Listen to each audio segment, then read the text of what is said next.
الحمد لله نحمده ونستعينه ونستغفره ونؤمن به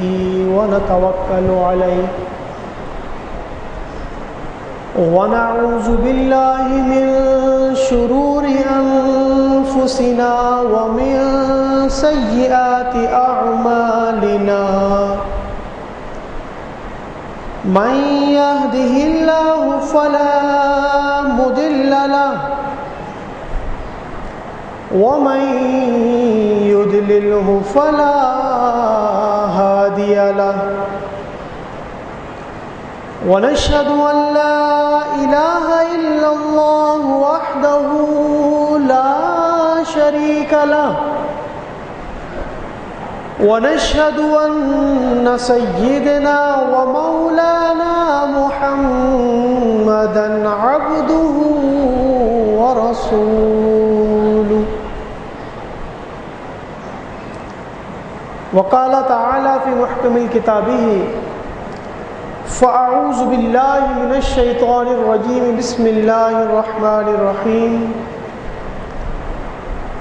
إنما المؤمنون الذين إذا ذكر الله وجلت قلوبهم وإذا تليت عليهم آياته زادتهم إيمانا وعلى ربهم يتوكلون وقال رسول الله صلى الله عليه وسلم ليس شيء أحب إلى الله تعالى من قطرتين والأثرين قطرة دموع من خشية الله تعالى والأثر وقطرة دم تهرك في سبيل الله تعالى أو كما قال عليه الصلاة والسلام. تمام تعریفیں اللہ رب العزت کے لیے جو تمام جہانوں کا پالنے والا ہے، ہم سب کا خالق و مالک ہے. تمام درود و سلام کے تحفے سرکار دو عالم نور مجسم شاہ بنی آدم صلی اللہ تعالی علیہ وآلہ وسلم خدمت اقدس میں. مختصر سے حمد و صلات کے بعد نہایت واجب الاحترام حضرت علامہ مولانا عبدالرؤوف قادری دامت برکاتہ العالیہ قبلہ امام صاحب شرکائے محفل، السلام علیکم ورحمۃ اللہ وبرکاتہ. رب تعالیٰ نے ہمیں ایک دفعہ پھر موقع عنایت کیا کہ ہم کچھ باتیں قرآن و سنت کے مطابق سیکھیں اور ان کو اپنی زندگی کے اندر جگہ دے کر اپنی دنیا اور آخرت کو سنوارنے کی کوشش کریں. آج کا موضوع اس آیہ کریمہ سے متعلق جو میں نے خطبے میں تلاوت کی، اسی کی مناسبت سے ایک حدیث پڑھی گئی. آیہ کریمہ کا ترجمہ، اس کے ضمن میں اس کی کچھ تفسیر، حدیث مبارکہ کا ترجمہ، اس کے مطابق اس کی کچھ تشریح. رب تعالیٰ نے اپنی پیاری کتاب کلام پاک 9ویں سپارے کی سورہ انفال کی آیت نمبر 2 کے اندر بیان کیا، انما المؤمنون الذین اذا ذکر اللہ وجلت قلوبہم، کہ مومنین وہ ہیں، بے شک ایمان والے وہ ہیں، اذا ذکر اللہ، کہ وہ اپنے رب کو یاد کرتے ہیں، وجلت قلوبہم، اور اس صورت میں اپنے رب کو یاد کرتے ہیں کہ ان کے دلوں کے اندر ایک خوف ہوتا ہے. وجلت قلوبہم وَإِذَا تُلِيَتْ عَلَيْهِمْ آيَاتُهُ زَادَتْهُمْ إِيمَانًا، اور جب ان کے اوپر یا ان کے سامنے رب تعالیٰ کی آیات کو پڑھا جائے تو ان کا ایمان مزید بڑھتا ہے. وَعَلَى رَبِّهِمْ يَتَوَكَّلُونَ، اور وہ اپنے رب پر توکل کرنے والے ہیں، اس پر یقین رکھنے والے ہیں، اس کی باتوں پر بھروسہ رکھنے والے ہیں. آگے رب تعالیٰ فرماتا ہے الذین یقیمون الصلاۃ ومما رزقناہم ینفقون، کہ یہ مومنین کون ہیں، کس طریقے سے پتہ چلے گا کہ مومنین کون ہیں؟ رب تعالیٰ فرماتا ہے وہ لوگ جو نماز کو قائم کرتے ہیں اور جو کچھ ہم نے انہیں دیا اس میں سے وہ خرچ کرتے ہیں. یہ مومنین کی صفات رب تعالیٰ نے اپنے پاک کلام قرآن پاک کے 9ویں سپارے کی سورہ انفال کی آیت نمبر 2 اور 3 کے اندر بیان کی. اب وہ حدیث مبارکہ جو ہم نے اپنے خطبے میں پڑھی، حضور اکرم نور مجسم شاہ بنی آدم صلی اللہ تعالیٰ علیہ وآلہ وسلم کا فرمان عالی شان، آپ فرماتے ہیں کہ رب تعالیٰ کو 2 چیزوں سے زیادہ کوئی چیز پسند نہیں. پوچھا گیا یا رسول اللہ صلی اللہ علیہ وسلم کون سی 2 چیزیں جو ہمارے رب کو سب سے زیادہ پسند ہیں؟ آپ علیہ الصلوۃ والسلام نے فرمایا قطرۃ دموع من خشیۃ اللہ تعالی، پہلی چیز کہ تمہاری آنکھ سے وہ آنسو ٹپکے جو رب کے خوف سے نکلا. وقطرۃ دم تحرق فی سبیل اللہ، اور تمہارے رب کو دوسرا قطرہ وہ پسند ہے جو تمہارے خون کا قطرہ نکلے رب کی راہ میں جہاد کرتے ہوئے. یہ 2 قطرے رب تعالیٰ کو بہت پسند ہیں. یہ آپ علیہ الصلوۃ والسلام نے تعلیمات دی. آج ہم پہلے جملے کی طرف بات کریں گے کہ اس سے مراد کیا ہے، خشیت الہی سے مراد کیا ہے، اور جو صفات رب تعالیٰ نے اپنے نیک بندوں کی اپنے پاک کلام کے اندر بیان کی اس سے مراد کیا ہے. اس کے ضمن میں مفسرین نے ان قول کو بھی نقل کیا کہ ایمان والے وہ ہیں کہ وہ اپنے رب کو یاد رکھتے ہیں اور وہ دنیا کی مصروفیت کے اندر اتنے مگن نہیں ہو جاتے کہ ان کا ذہن، ان کا دل اپنے رب کی یاد سے غافل ہو جائے. اب اسی آیے کریمہ کو ہم اپنی زندگی کے اوپر رکھ کر دیکھتے ہیں اور شریعت کے آئینے کے اندر اپنی زندگی کا عکس دیکھتے ہیں کہ کتنی مطابقت ہماری قرآن و سنت کے ساتھ ہے. اس سبق کو سیکھنا ہے. بس جس دن یہ بات ہمیں سمجھ آ جائے گی کہ ہماری زندگی اور شریعت میں کتنی دوری ہے اور اس دوری کو ختم کرنے کے لیے ہم چل پڑیں گے، سمجھے ہم کامیابی کی طرف گامزن ہوں گے. رب تعالیٰ نے بتایا کہ ایمان والے وہ ہیں کہ جو اپنے رب کو یاد رکھتے ہیں، اور جب اپنے رب کو یاد رکھتے ہیں، اپنے رب کو یاد کرتے ہیں تو ان کے دل کے اندر ایک خوف پیدا ہوتا ہے، اپنے رب کی طرف ایک محبت بڑھتی ہے، ایک چاہت بڑھتی ہے کہ ہمارے رب نے ہمیں تخلیق کیا اور ہمیں اس دنیا میں بھیجنے کا مقصد سکھایا اور دنیا کی تمام آسائشیں ہمیں مہیا کی، تو ہمیں اس کی مخلوق ہونے کے ناطے، اس کے بندے ہونے کے ناطے اس کی عبادت کو بجا لانا چاہیے. اور انسان کے اندر یہ بات کب پروان چڑھے گی، اس کے دل کے اندر یہ باتیں کب گھر کریں گی، جب وہ اپنی توجہ قرآن و سنت کی طرف کرے گا. اس وقت علم کا چراغ اس کے دل کے اندر روشن ہوگا اور علم کا نور اس کے عمل سے ظاہر ہوگا. یہ باتیں کب ہمارے اندر منتقل ہوں گی؟ اس وقت منتقل ہوں گی جب ہم قرآن و سنت کے قریب آنے کی کوشش کریں. اور قرآن و سنت کے قریب آنے کا ایک رستہ یہ محافل بھی ہے کہ اس قسم کی محفل کا انعقاد کیا جاتا ہے کہ لوگوں کی اصلاح کی جائے، قرآن و سنت کی باتیں بتائی جائیں، ان کو اپنے رب سے قریب ہونے کا طریقہ سکھایا جائے. کوئی نئی بات نہیں بتائی جاتی، بات وہی جو آپ علیہ الصلوۃ والسلام کے ذریعے ہم تک منتقل ہوئی، جو صحابہ کرام رضوان اللہ تعالی علیہم کے ذریعے ہم تک منتقل ہوئی، تابعین تبع تابعین، اور آج کے دور میں اولیاء کاملین، صوفیہ کرام اور علماء کرام کے ذریعے ہم تک منتقل ہوئی.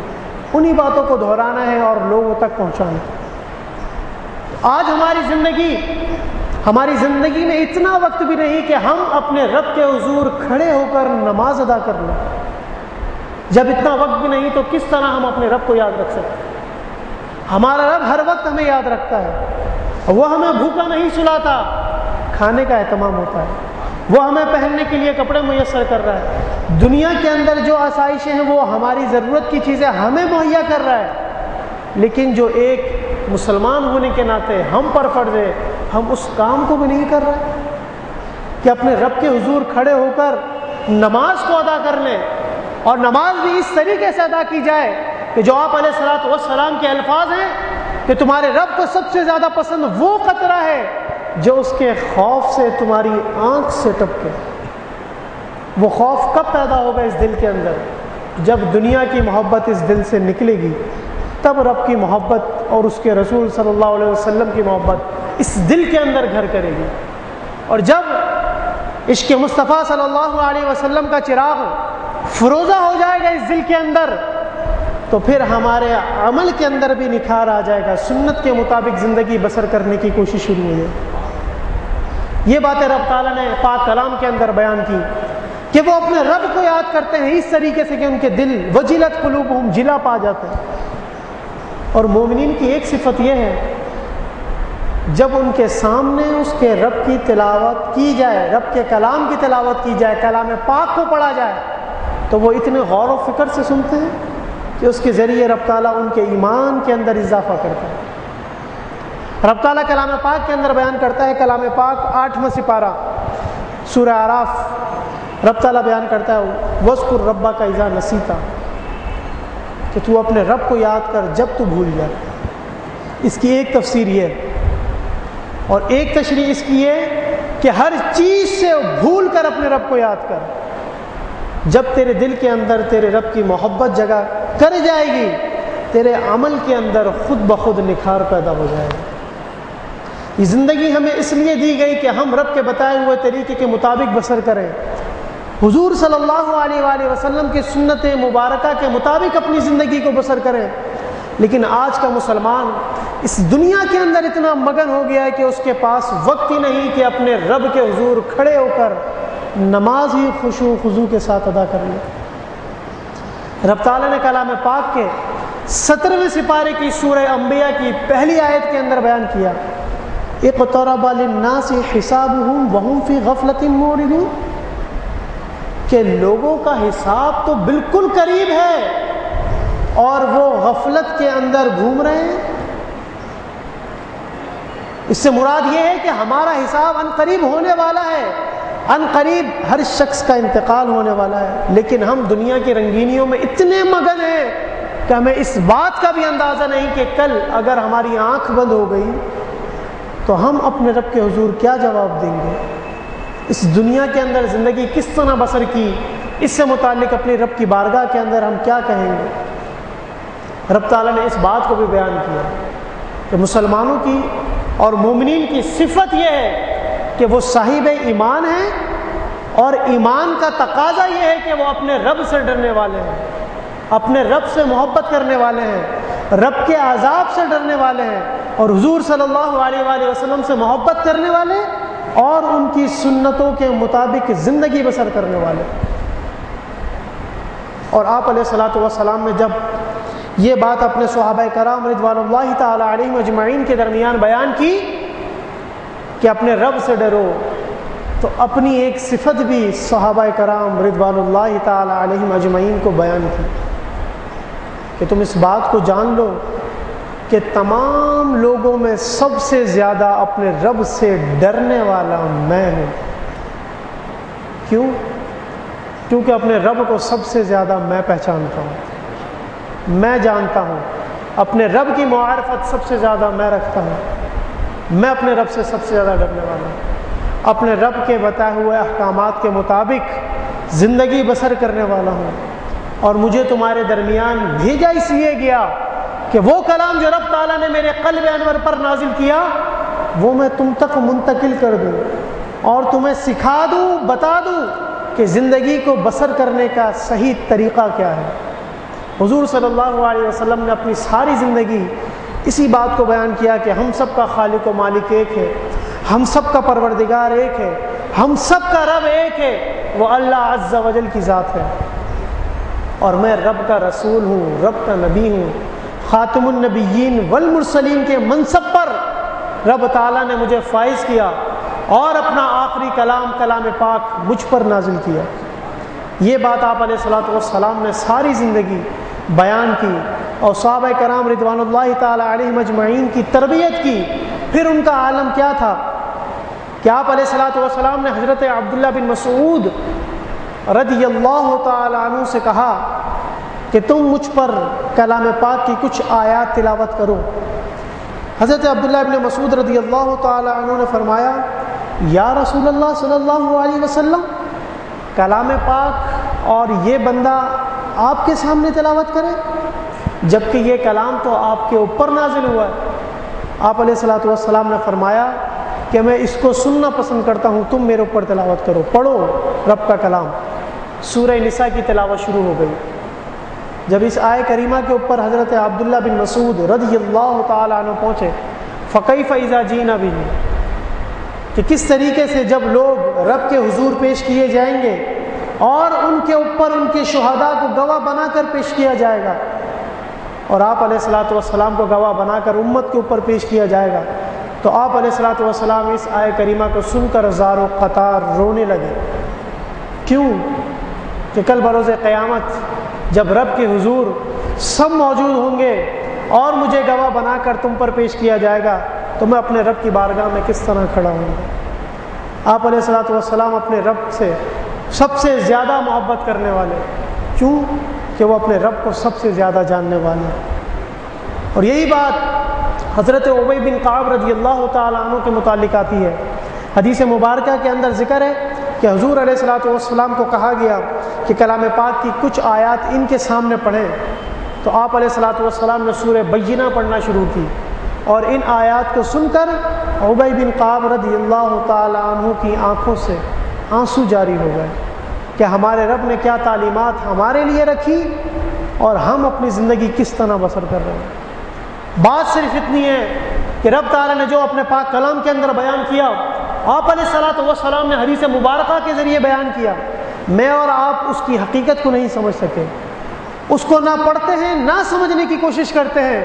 اس لیے نہ تلاوت کلام پاک سن کر ہمارے دل کے اندر خوف آتا ہے، نہ کلام پاک کا نور ہمارے دل کے اندر داخل ہو رہا ہے۔ وجہ یہ ہے کہ ہم نے قرآن و سنت سے اپنی زندگی کو بہت دور کر لیا، اور اس کو قریب کرنے کا ذریعہ یہ کہ روزانہ کلام پاک کی تلاوت کی جائے، نیک محافل کے اندر جانے کی کوشش کی جائے، علماء کرام کے دامن کو تھاما جائے اور ان سے پوچھا جائے کہ رب تعالیٰ نے کیا بیان کیا، حضور صلی اللہ علیہ وسلم نے کیا بیان کیا، ہمیں وہ باتیں سکھائیں، ہمیں وہ باتیں بتائیں، تاکہ ہم اپنی زندگی قرآن و سنت کے مطابق بسر کرنے میں کامیاب ہو جائیں۔ صحابہ کرام رضوان اللہ تعالیٰ علیہم اجمعین جب قرآن کو سنا کرتے تھے تو ان کی آنکھوں سے آنسو جاری ہوتے تھے۔ اس کی وجہ یہ ہے کہ وہ قرآن کو سمجھنے والے تھے، وہ قرآن کو سیکھنا چاہتے تھے، اور انہوں نے قرآن سیکھا اور سمجھا حضور صلی اللہ علیہ وآلہ وسلم سے۔ قرآن کا نور ان کے قلوب کے اندر داخل ہوا، اور ان کے عمل سے آج ظاہر ہے کہ یہ قرآن اور سنت کی تعلیمات ہم تک منتقل ہوئی۔ یہ ان کا عمل ہے کہ انہوں نے اسلام کی تعلیمات کی حفاظت کی اور صحیح طریقے سے لوگوں تک منتقل کیا۔ اور رب تعالیٰ نے اپنے نیک بندوں سے متعلق بیان کیا، صحابہ کرام رضوان اللہ تعالیٰ علیہم اجمعین کے متعلق بیان کیا، رضی اللہ عنہم ورضوا عنہ ذالک لمن خشی ربہ، کہ اللہ ان سے راضی، وہ اللہ سے راضی، اور یہ کس کے لیے ہے؟ یہ صفت اس کے لیے ہے جو اپنے رب سے ڈرا، لمن خشی ربہ، کہ جس کے دل کے اندر یہ خوف ہو کہ کل بروز قیامت رب کے حضور میں کھڑا ہوں گا اور رب کی بارگاہ کے اندر میں کس طریقے سے جواب دے سکوں گا، میرے تو اعمال بھی اس قابل نہیں کہ رب کی بارگاہ کے اندر میں ان کو پڑھ سکوں۔ تو ہم سب کو چاہیے کہ رب کی بارگاہ کے اندر اپنے ہاتھوں کو بلند کریں،